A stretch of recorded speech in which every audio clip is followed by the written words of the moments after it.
ٹھنڈی ہوا کا جھونکا جو میرے رب کے کرم سے آتا ہے وہ اس پورے علاقے کی تپش کو اور حدت کو ٹھنڈک میں تبدیل ارسل الریاح بشرم بین یدی رحمت کے پیچھے بارش آ رہی ہے جہاں تیرے لیے ہے تو خدا کے واسطے ہیں۔ تو اللہ تعالیٰ کی نعمت اور اللہ تعالیٰ کی کائنات کی خوبصورتی ہمارے سامنے ایکسپلور ہوتی ہیں، اور یہ رب کائنات کا کرم ہے، یہ اس کا فضل ہے کہ شدید گرم موسم میں اچانک ایک ٹھنڈی ہوائیں چلتی ہیں، اور وہ ہوائیں پورے ٹمپریچر کو تبدیل کر دیتی ہیں، پورے ماحول کو تبدیل کر دیتی ہیں۔ ہزاروں ٹن کے اے سی بھی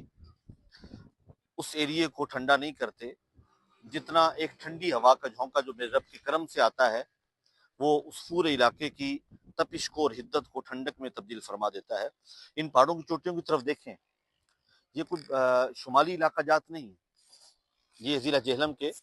ڈومیلی کے قریب کے پہاڑ ہیں، لیکن اس وقت دیکھیں کتنا خوبصورت منظر پیش کر رہے ہیں۔ اور اصل کمال کیا ہے، یہ بادل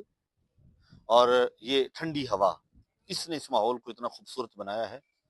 ہمارے ادارے جامعہ سبحانیہ نیازیہ ویلفیئر ٹرسٹ کے یہ قریب ہی یہ علاقہ ہے جہاں پہ ہم ایک پروگرام سے واپسی پہ گزر رہے تھے، تو اس منظر نے ہمیں روک لیا، اور وہ قرآن مقدس کی آیت یاد آئی، وَهُوَ الَّذِي أَرْسَلَ الرِّيَاحَ بُشْرًا بَيْنَ يَدَيْ رَحْمَتِهِ، وہی اللہ ہے جو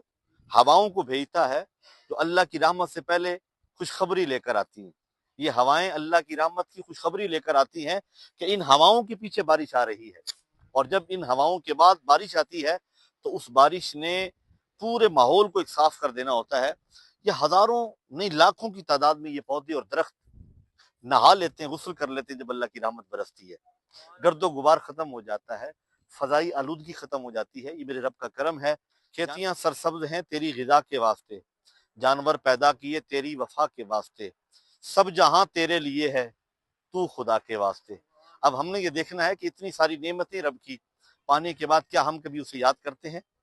اس کے ذکر سے ہماری زبانیں، ہمارے دل معطر اور منور ہیں یا نہیں؟ اگر غفلت میں ہمارے شب و روز گزر رہے ہیں تو پھر ہمیں یہ سوچنا چاہیے کہ کہیں اپنے خالق اور مالک کی ناراضگی والی زندگی تو ہم نہیں گزار رہے۔ اللہ ہمیں اپنے ذکر و فکر کی توفیق سے مالا مال فرمائے،